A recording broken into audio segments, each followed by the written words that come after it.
Tonight, we are going to be talking about the Flint Neighborhood Mapping Project and cross-neighborhood collaboration. So we're going to talk about cross-neighborhood collaboration first, and then we'll get into a little bit more of the details of the mapping project. Um, we are going to be asking a few questions through a platform called Poll Everywhere.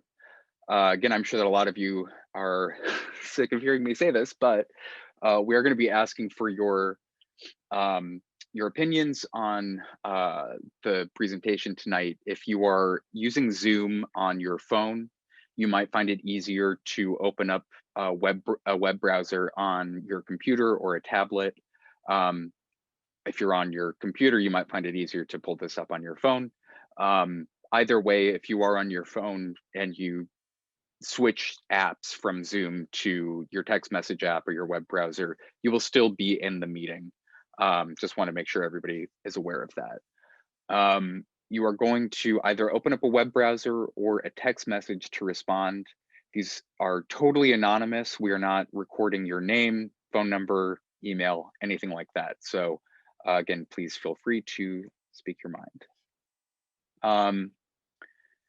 So the way that we're going to access this platform, like I said, if you find it easier to open up a web browser, you'll just open up that browser and enter the URL pollev.com/COF community. I'm sure that that link has been dropped in the chat, so you can just open up the chat and open up the link there. If you would prefer to respond via text message, you're just going to open up your text messaging app, compose a message to the number 22333, and then just send the single word COF community. Again, that's all one word, COF community. Just text that word to the number 22333, and then you should get a reply message saying that you are all set to go. If anybody is having any difficulty with this, please feel free to let us know in the chat, and we can work those out. So we're going to do a quick test question, just making sure that everybody is on the same page here. So the prompt tonight is, would you rather have more time or have more money? What is more valuable to you? Time or money? A great philosophical conundrum. Right, looks like we got some responses flowing in here. Okay. It is this race is neck and neck. I think it looks like time is beating out. Oh, yep. Time is beating out money. Interesting. I think I would have to go for that too, because over time you could probably just save up more and more money, right? I don't know. That seems right. Sweet. All right. So if anybody is having any issues here, please drop those in the chat box and we can get to those. So first thing here, we're asking two questions before and after the presentation, just to help us get a sense of how useful the information we present is. So the first question here is, I know how to look up boundaries and contact information for other neighborhood groups than my own. If you definitely know how to look up the boundaries and contact information for other neighborhood groups, select the letter A or text the letter A again to that number 22333. If you mostly agree, that's letter B. If you're not sure how to look up the boundaries and contact information, that's letter C. If you mostly are not sure, that's letter D. And if you definitely do not know how to look up boundaries and contact information for other neighborhood groups, go ahead and select the letter E. And it looks like, all right, we got some good variation here. Awesome. Well, hopefully we'll show you how to make that a little bit easier if you're not already aware of how to do it. Sweet. All right. So let's, oh, still got another couple. All right, give it another second. 3, 2, 1. All right. What? Okay, sorry, I'm getting an error message. I'm not sure. Um, I apologize. I think there is some tech problems with the platform tonight. So let's see if this works. I understand the benefits of collaborating on projects with other neighborhoods. So if you definitely understand what some potential benefits of collaboration are with other neighborhood groups, go ahead and select A. If you're mostly sure, hit B. If you're not sure, hit C. If you mostly not, that is D. And if you definitely do not understand the benefits of collaborating on projects with other neighborhoods, go ahead and select E. All right.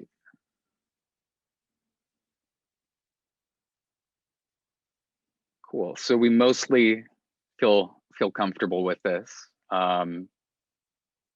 Sweet. So I'm just going to get into it with a quick example. Come on. All right. Sorry about this. We're just going to give a quick example of a project that we have supported through the City of Flint Neighborhood Planning Initiative to support a cross-neighborhood collaborative project. So what I'm going to be talking about tonight is the Eastside Coalition Vacant Lot Rehab Program. So through the Neighborhood Planning Initiative, which is an initiative funded through the Ruth Mott Foundation, so we work with groups on the north side of the city to develop plans and proposals to improve neighborhood conditions. We were working with the Eastside Coalition, which is a coalition of the Eastside Improvement Association, the Eastside Franklin Park Neighborhood Association, the Kersley Park Neighborhood Association, and the Eastside Coalition group itself. So throughout the planning process, folks were identifying vacant lot use as a huge issue. There's a lot of dumping. There are lots that people would like to either adopt or purchase, but people just didn't have the funding. And just general maintenance of land bank owned properties is it's a difficult problem to overcome. So just a quick introduction to this program. A member of the Eastside Improvement Association brought up that they had been cleaning vacant lots on their block so that their neighbors could actually purchase them through the land bank side lot program. So that the residents wouldn't have to invest their own time and money into the upfront costs of improving those lots. That was a barrier to entry to those land bank programs. Was, oh well, I would love to purchase the lot next door to me, but it's overrun with brush and debris. I don't have the personal time or skills to do that myself. So her name is Sam Garcia, actually, with a couple of her neighbors, would go around and clean up those lots for their neighbors. Other participants in the meeting agreed that this was a main priority for dealing with blighted lots. So the various leaders of the neighborhood groups that I just mentioned before decided to come together to really sort of scale up their capacity to deal with this issue. So a quick description of the program. Our resident leaders decided that they would focus specifically on assisting residents to access land bank lots available and side lot programs. This ensures that the lots will have continued maintenance past the clean and green program, which is able to reach a certain amount of lots over a certain amount of time. This would really actually free up those lots for people to maintain in perpetuity. So through the assistance of the City of Flint and the Neighborhood Engagement Hub, these groups decided on outreach strategy, which leveraged each of the group's networks and contact lists, and they applied to a grant from the Community Foundation that would leverage some funding that the city has available through our Neighborhood Planning Initiative grant. So just to speak a little bit to why we decided to pursue this collaborative model. Really, by working in collaboration with several different groups, we're able to spread out limited funding, volunteer hours, and organizational capacity. So, if each of these 4 groups were to pursue a similar program, that means that you're duplicating the sort of like overhead administration. Like that means that 4 people have to administer 4 separate grants. You have to do your own, outreach on your own. You have to identify volunteers on your own. And you actually have to write 4 separate grant applications, which is not quite as easy as just doing one. So on collaborating to do one. So rather than pursuing 4 different projects that may have duplicated some of the efforts, these groups were able to work together to, really define what the program would look like and how it would be administered. Again, with support from the Neighborhood Engagement Hub and the City of Flint. The other big thing about this is that if you are able to do a project on sort of a larger basis, that means that you can get supplies, materials, and contracted services at scale rather than individually. Oftentimes if you make a purchase for, let's just say like plant materials, you might be able to get a discount if you were to order, a dozen trees as opposed to just 1 or 2 trees. So that kind of economy of scale, I think, is the fancy way of saying that. So that's just a little bit about how that program came about. But I also want to point out that, you don't necessarily need the facilitation of the City of Flint Neighborhood Planning Initiative or of the Neighborhood Engagement Hub. You can actually go out and find who your sort of neighboring groups are yourself. And that brings us to the neighborhood mapping project. So I'm going to give a run through of how to use it. But first, I just wanted to get a bit into the background of this program. So in 2019, the City of Flint and Neighborhood Engagement Hub and Community Foundation, Flint Neighborhoods United, and the Crim Foundation applied. I think I hit everybody. Ashley, correct me if I'm wrong. We submitted an application to the MSU Flint Community Initiative, which is an MSU internship program. That intern was able to combine 6 existing neighborhood contact lists to create one single master list, which included the group information for, I think we had something like 160 groups on there or something insane. And so that intern then proceeded to actually contact each neighborhood group that was on this master list to confirm their information. Once we did that process, we wound up with, I believe we're at around 45 or 50 groups that are still active. So really the purpose of this project is to keep accurate and up-to-date information about neighborhood groups throughout the city. It's intended to really act as a resource for neighborhood organizations, residents, and agencies to, find this information and be able to stay up to date on what the different groups are. It allows residents to easily update information. Again, I will give a quick run through of that later. And it also keeps information centralized. So again, you don't have to go through like, oh, well, I got this list from Ashley and this other list from Karma. Which one do I use? Well, now we have the central location for all of this information. A couple different uses of the map. So you can find contact information for neighborhood group leaders. You can easily view the locations and boundaries of neighborhood groups and where they have their meetings. And hopefully we can increase resident participation in neighborhood group activities by providing, again, the central resource where you can identify, oh, well, I live on this block. Is there already a group that's working in my area? This is an easy way to identify if there are other groups working around you. So the way that this works is through a couple different tools. We have a survey form, which allows you to either enter a new group that is not already entered into the map, if you're just starting up a neighborhood association, you can submit this survey with all of your information and then it will get displayed on the map.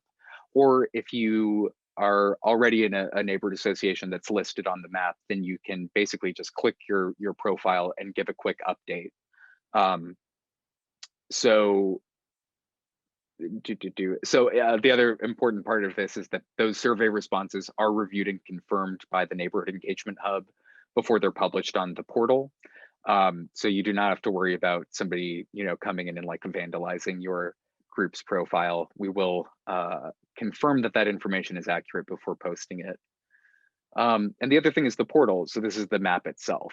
This is how you view other groups' information.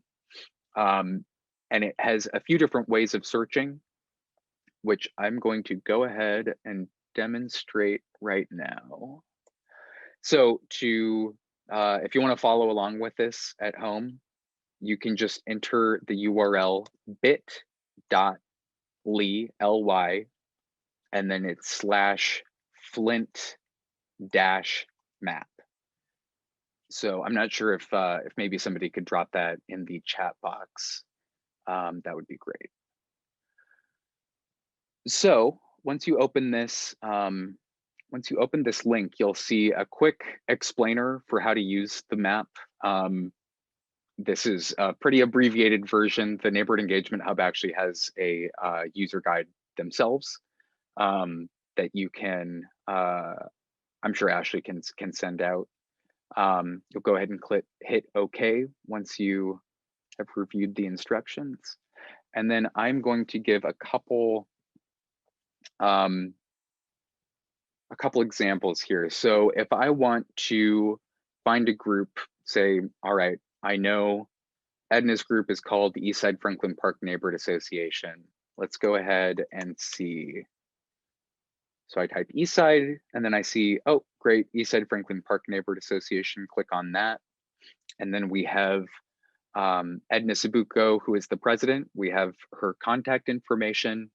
We have her boundaries, and we also have the organization's meeting time and location.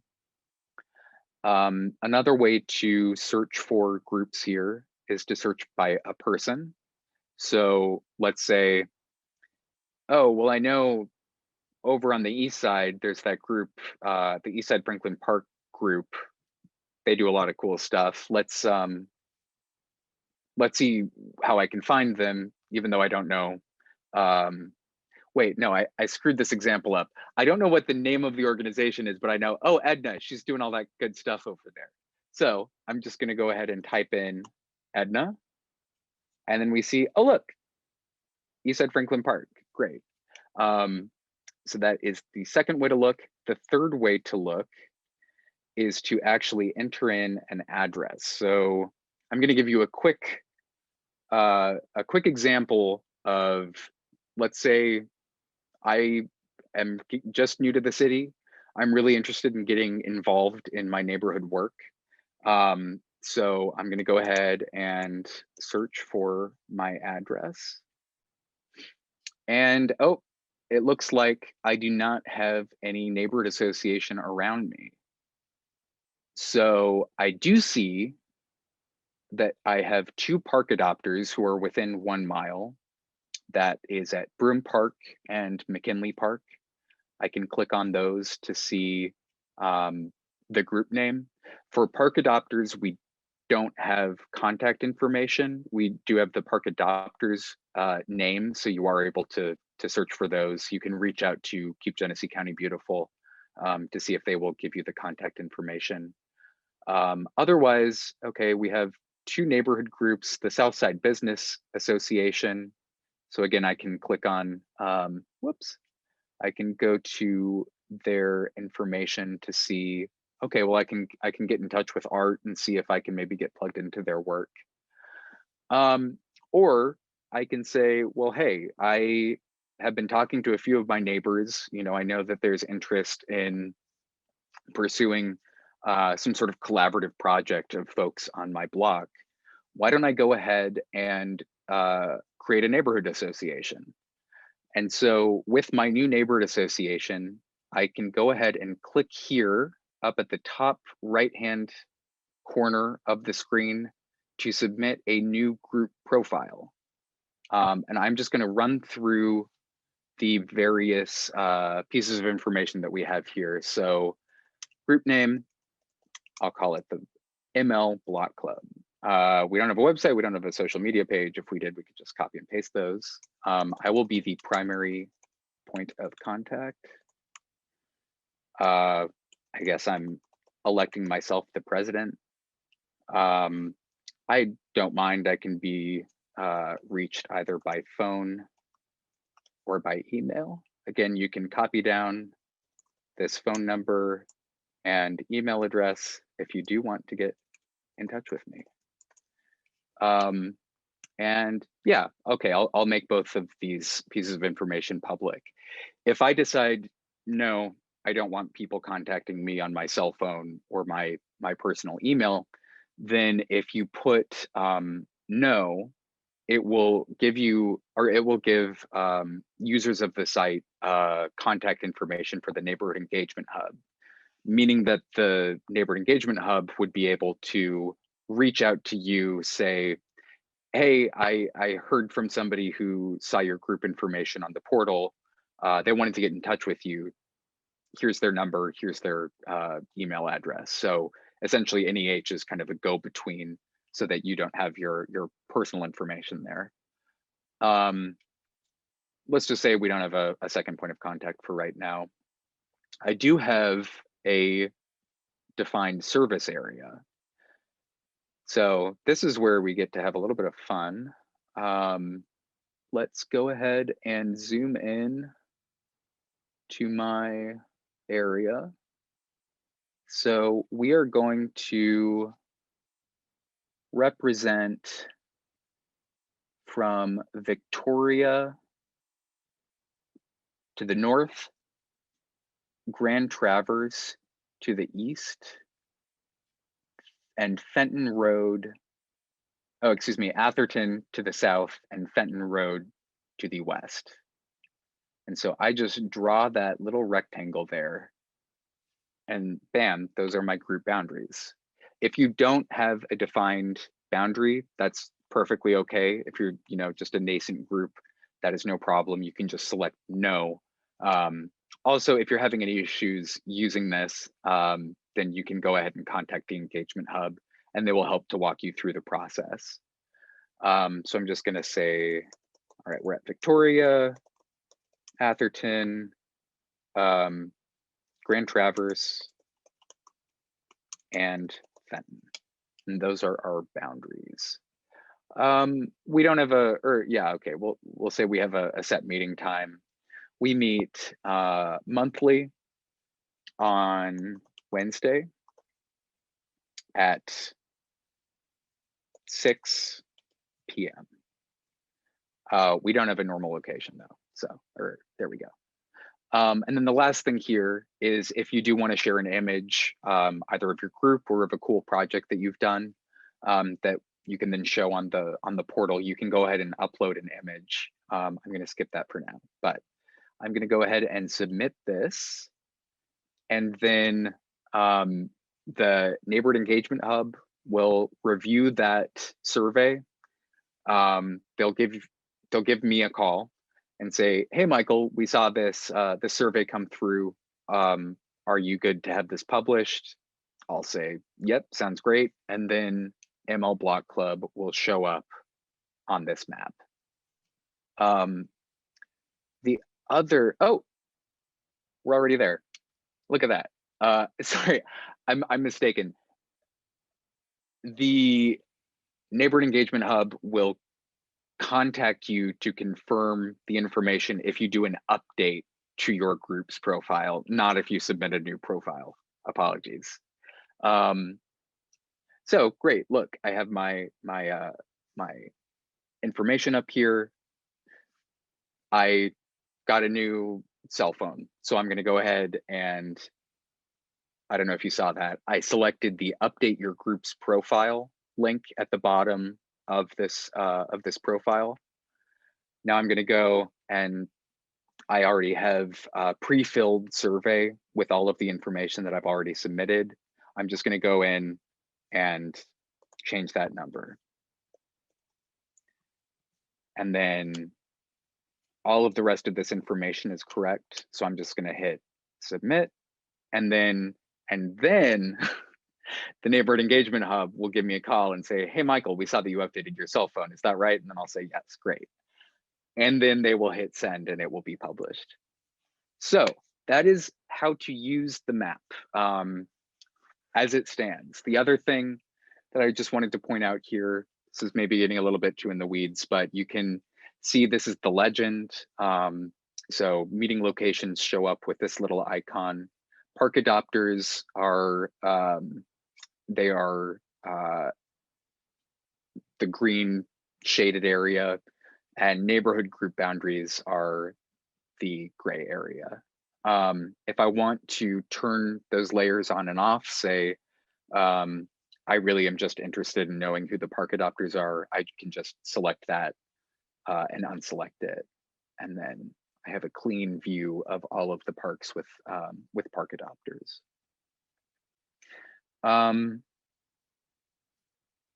I think that's it. So that's the Flint neighborhood map. Before I move on, I am curious if anybody has any sort of technical questions on how to use this. I do think it would be, you know, if we want to discuss those in the group, that might be helpful for everyone. So if there are any questions, feel free to drop those in the chat box or just raise your hand using the little reactions icon on your screen.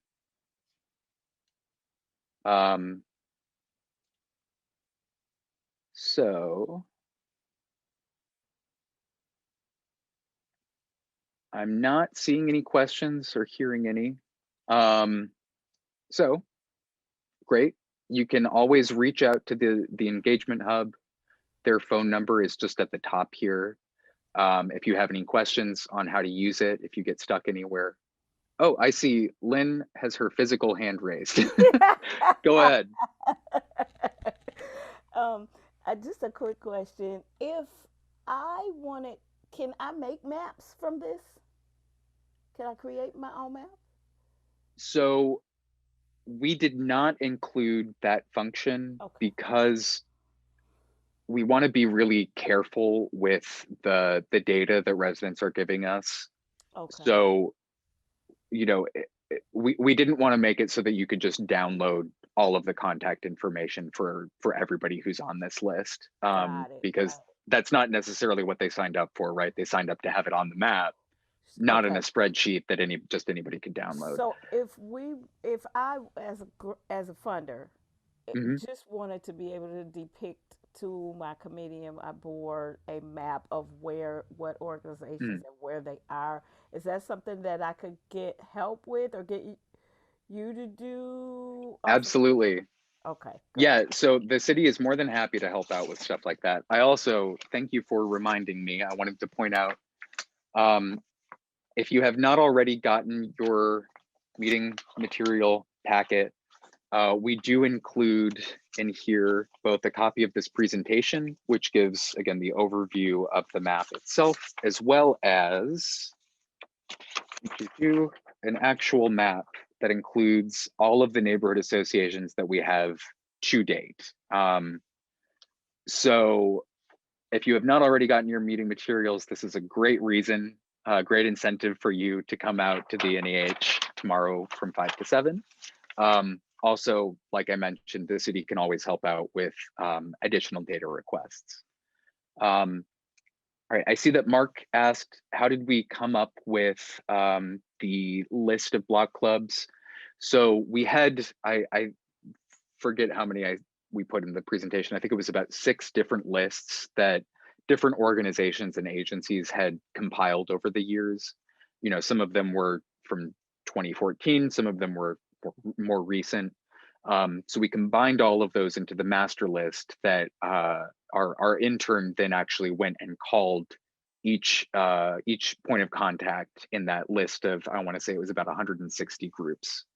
And based on who responded, who got back to us, those are the groups that actually wound up on the map. I see So here could a pretty glaring so could it be that, missing link here. We should have Mott Park. I'm not sure why that is not included. So Mott Park folks, please don't feel like we have excluded you. I'll reach out to someone to make sure we get that information. yeah, And I'm sorry. that's why I'm wondering why we're not on there. We've had a block club since 2013, and and like for the last year, I haven't got any.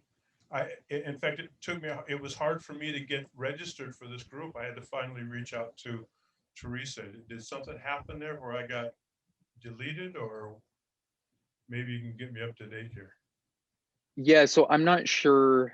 I'm not sure why that would have been. I'm sure that we had UFO on our contact sheets, so I'm not sure. Maybe there was some, miscommunication or a typo or something like that. But Mark, you're more than welcome to either add yourself through the survey that I just showed, or just let us know what your contact information, what your boundaries are, and we can go ahead and set that up for you.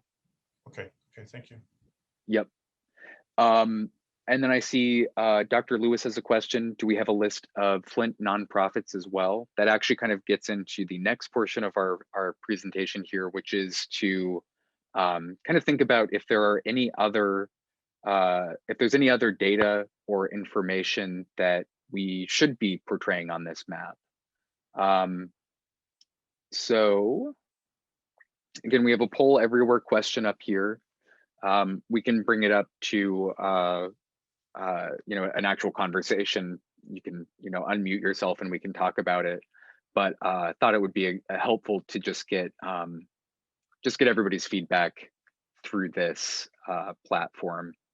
So again, you can you can send us your thoughts by going to pollev.com/COF community. This information is again on the slide. Or you can text the word COF community to the number 22333 and then send in your response. So as opposed to just selecting a letter, you'll just text a short answer or put it into the text box. And we do have the link to the poll everywhere in the chat. So I'm going to go ahead and see these responses. Neighborhood projects, gardens, etc. I think that's something we've heard, is that it would be helpful if ML Block Club, we're just getting started. We know that we want to do some vacant lot reuse projects, and we'd love to hear from other people how they've been able to do their own. So that's just one example of like we could actually place different types of projects on the map so that you can see, oh yeah, this is Eastside Franklin Park. They have their beautiful mini orchard. I want to talk to Edna. How did she do that? I see Flint Public Art Project impact. Absolutely, they actually have a map of all the murals there. I'm seeing a lot of charities and nonprofits. The one thing I'll say about the map is that we have the idea behind the map is to show organizations that have a specific service area. So that's not to say that nonprofits don't necessarily have a service area, but that might actually be almost a separate document that gets folded into it of like, well, the Flint Development Center, they are located here, but they do a ton of work across the city. So we might have to think a little bit about how to represent that. So I'm going to, I'm going to go ahead and, so this question is still live. You can still respond to it. And we'll come back and see the responses after I give a quick little what's the word? Show you things. A couple of examples. Yeah. So there's two examples of similar types of maps and resources. So this one is from Pittsburgh.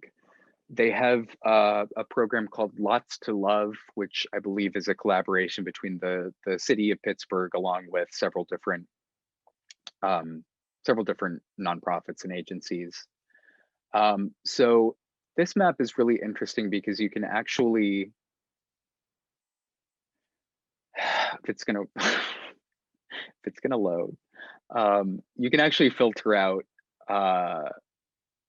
lots where there are active, oh, here we go, where there is, for example, vacant lots. You can see, yes, load on map.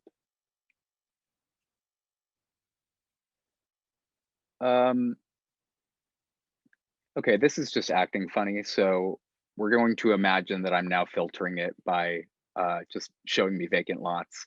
But basically you can say, all right, well, I know there's a vacant lot down the block from me. Let's just take a look and see, very similar to the property portal. We can go ahead and see all of the different ownership information, everything like that. But we can also see for active projects.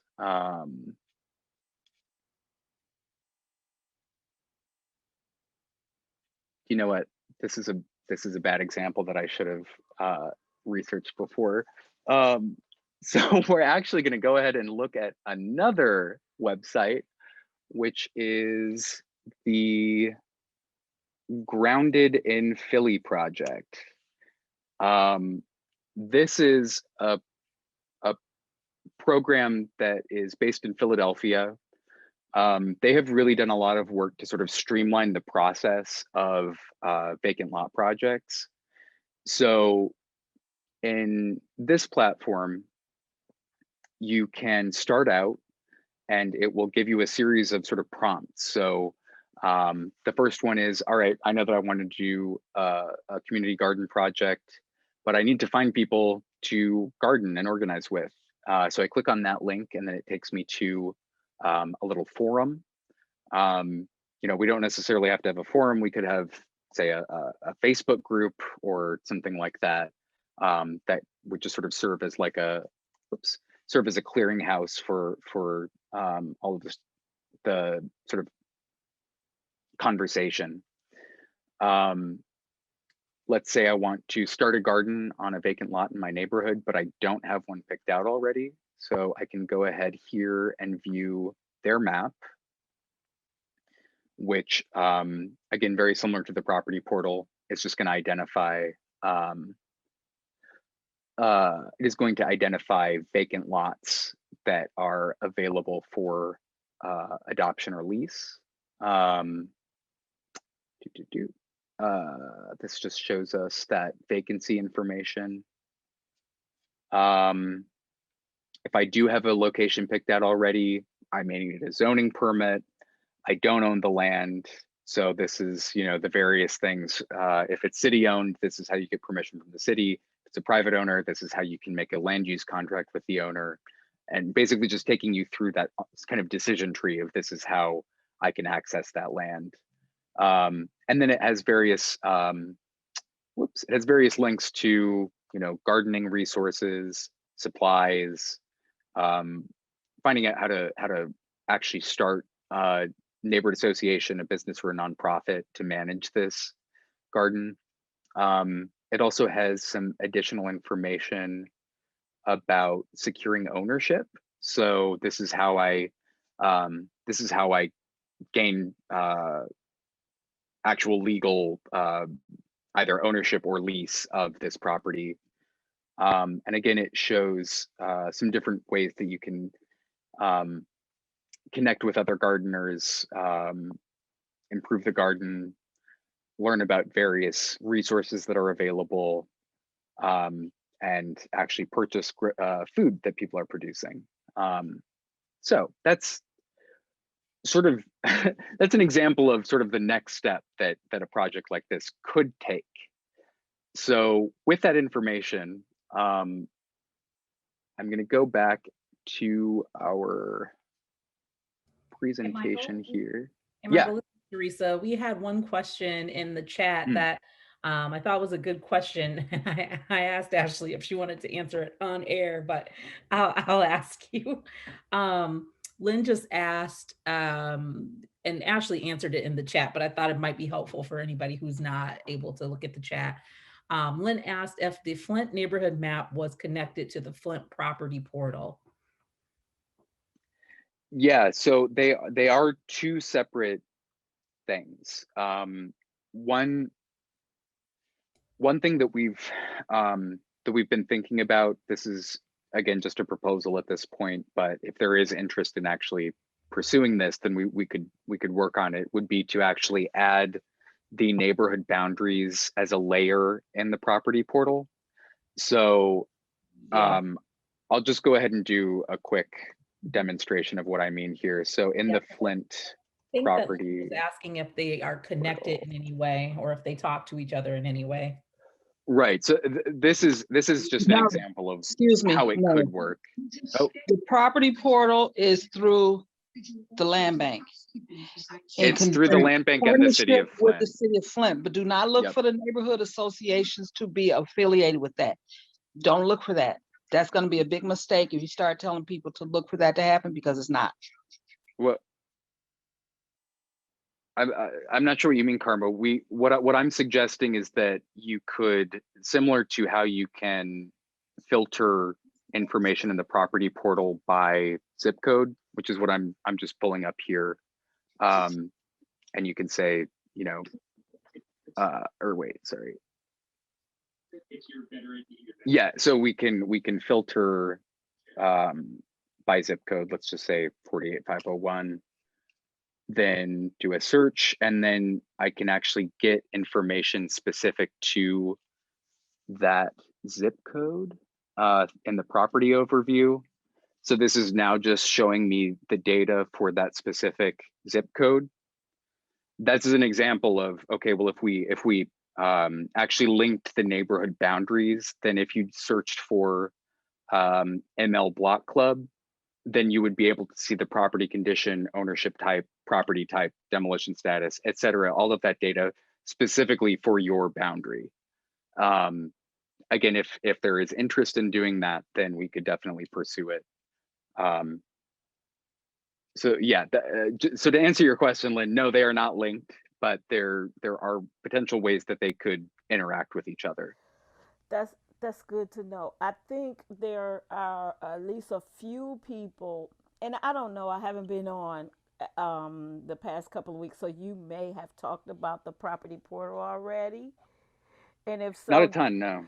okay. So I know that there are at least a few really brand new people who may never have even heard of the Flint property portal, and just wanted to make sure, you know, there was an understanding that they're two different things, but you can use them both. Yep. Yeah. So yeah, just to give a little bit of clarity, and thank you for prompting this, Lynn. So the Flint property portal is a resource that you are able to use to find property information for any parcel that is located within the city of Flint. So I'll just give an example here. Let's say I want to see who owns the city hall. So I just entered the address for city hall.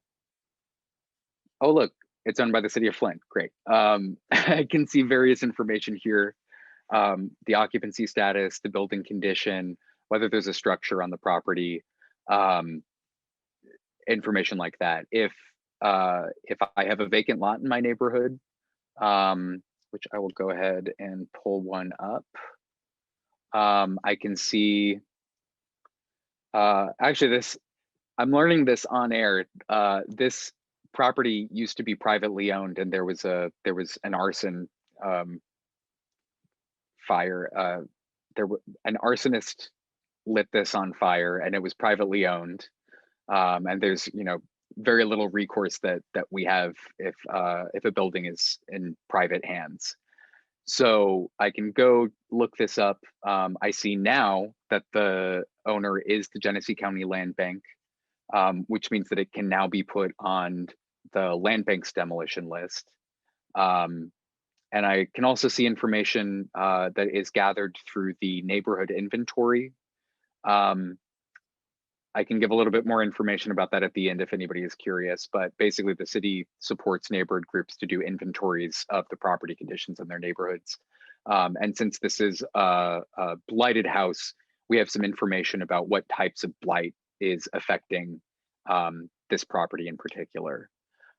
There's some other things that you can do with the property portal, which are very cool, if I do say so myself. You can look at, let's say I'm curious about what lots in my neighborhood are publicly owned. I just hit that button and I see these are the lots in my neighborhood that are owned either by the city, the land bank, the state, the school board, etc. And you can filter different different pre-made maps on the screen. So that is the property portal, totally separate from the Flint neighborhood map, which is specifically of the Flint neighborhoods. But again, there might be some ways that we can kind of integrate those. Do we have any other questions, Teresa?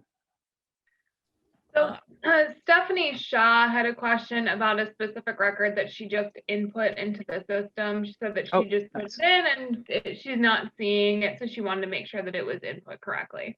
And then just a quick time check, Michael, we're about 10 to 8. Thank you, Ashley. So Stephanie, I'm not sure, we might have to, I might have to review that with you after the meeting. I think you have my contact information, so feel free to reach out. I do just want to see here quickly if there are any other ideas, nonprofits and what they do. Yeah, I think that's definitely something that we could, that we could add into this.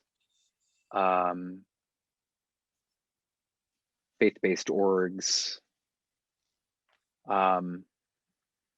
Cool. So if you do have any other ideas for what we can include in the map, feel free to let us know. I think we are going to be further developing this over the year. I see from Connie. Wow, it connected to the Flint property portal. I won't even have to call the city. Yeah, we love it when you call us, Connie, but sometimes I'm sure that's easier. Great. So I'm going to go ahead and move on here. If anybody does have any further questions or thoughts that they wanted to share, feel free to let us know after the meeting. So, still getting an error message from Poll Everywhere. Let's see if we can make it work. So again, this is the post-session question. Again, just helps us to evaluate how effective this workshop is. So if you definitely know how to look up boundaries and contact information for other neighborhood groups, go ahead and select the letter A. If you mostly know, select B. If you're not sure, that's C. Mostly not sure, then that's letter D. And if you definitely do not know how to look up boundaries and contact information, that is letter E. And you can always reach out to myself or Ashley if that is the case. But it doesn't look like that is, so that's good news. I think we were pretty evenly split. I think we had a fair amount of people saying definitely yes, but then it was evenly split through the rest of them. So I'm glad to see that that we have a little bit more information about that now. And then our next evaluation question is, I understand the benefits of collaborating on projects with other neighborhoods. And this is a use case that I should have pointed out when we were going over the neighborhood map, is that, if you are interested in collaborating with other groups and, around your area, you can use that map to see, oh, well, look, the group next door or across the block from me, I have their contact information right there. I'll just go ahead and reach out to them to see if we can't, make a partnership happen. Cool. I'm glad that people can see what the potential benefits of collaboration are. Awesome. So I think that about does it for this evening. Ashley, if you want to go ahead and take us out. Great, thank you, Michael, and thank you for going through all of the details of the neighborhood mapping project with us.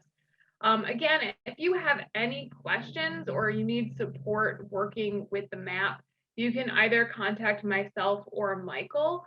And if you come up with an idea of something that would be really useful to see in this map next week, you can get a hold of us then too. We are always available to address questions and to share ideas and kind of brainstorm with you all. So that being said, I just want to say thank you all so much for taking some time out of your evening to be with us today. I know that this workshop series is pretty robust, and many of you have been joining us every evening of the series, so we really appreciate your time and the energy that you're putting into being with us. Oh, and then Teresa reminded me that there is an email coming up with evaluation links. So we'll be asking everybody to evaluate the sessions for each week. Again, that will help us understand what sessions you enjoyed, which sessions you didn't enjoy, any ideas of things that you would like to see in the future. Teresa says that will come in your email tomorrow. And then additionally, for those of you, I think most people on this call are familiar with the Community Foundation's Neighborhood Small Grants Program and the Flint Brand Grant. Both of those opportunities have a March 31st deadline. So for the brand grant, you need to get a hold of John Gwynn directly and schedule a meeting with him to talk about your project. And then for the Neighborhood Small Grants Program, I know there's a couple of information sessions coming up. So Lynn, could you talk a little bit about those information sessions and how people get information about how to log on to those? Could she verify the date too? Because I thought one was on the 30th and one was on the 31st. So just verify the date. So the application date is the 31st. That's the deadline. I believe they're both on the same day. We didn't know that, and we really wouldn't have done that on purpose. Although it could make it easier because one application can help you pretty much do the other application. It's pretty much the same information. And then the workshops, we have actually, there's a workshop tomorrow, March the 16th from 3 to 4:30. Let me double check. I don't want to give you the wrong information. Let me pull up my calendar. I should have been ready for that. March 16th, I believe it is. It's 3 to 4:30, and there is a Zoom link.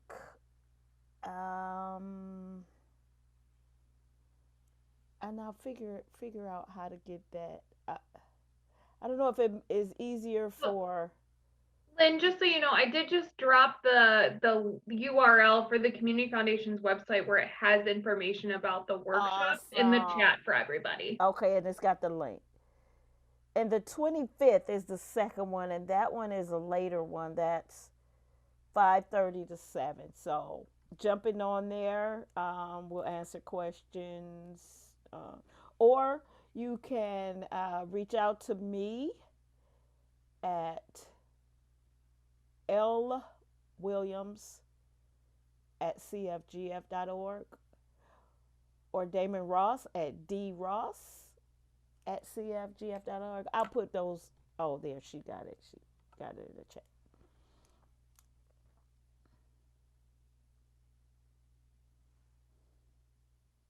So before we let Lynn off the hook, does anybody have any questions about the Neighborhood Small Grants Program? And then Michael has an announcement to share.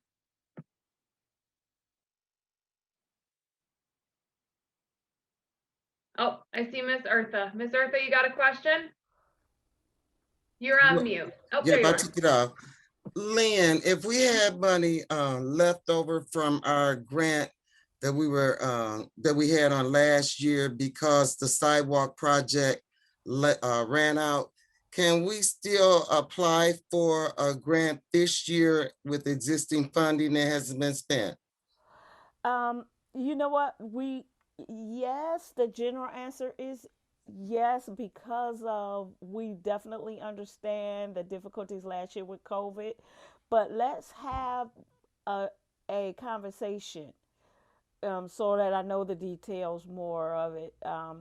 So I'm gonna put my number in the chat and give me a call so I can hear more details from you. But in general, yes. Okay, thank you.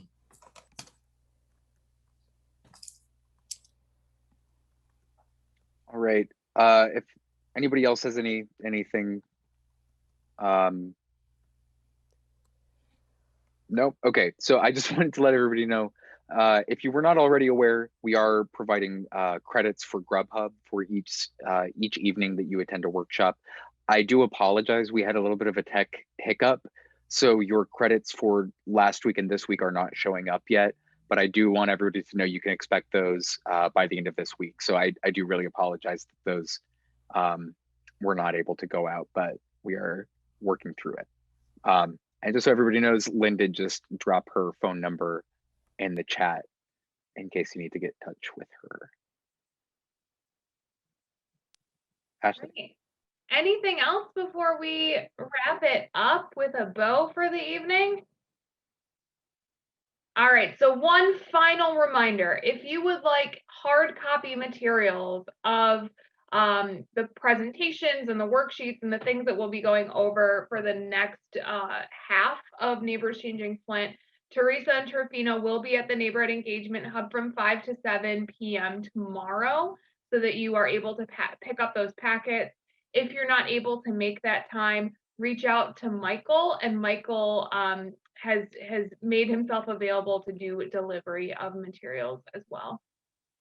Yep, and I just want everybody to know I put my phone number in the chat, but if you want to quickly record that to reach out to me, it's 907-727-3520. And again, text is preferable, but either way, thank you. All right, that's all that I've got. Teresa, you got anything? Just be on the lookout for emails coming from me for the evaluations and any recordings of the previous sessions. And if you want to see any of them for the whole series, you can go to crim.org/NCF. And we are also working on getting our own URL. So in the future, you'll be able to go to neighborschangingflint.org. I just gotta find out when they press the buy button on that, but we'll be, hopefully we'll be able to do that soon. So be on the lookout for that. Awesome. Thank you very much, Teresa. Again, thank you all so much for your time and for being with us this evening. We will see you on Wednesday at 6 p.m.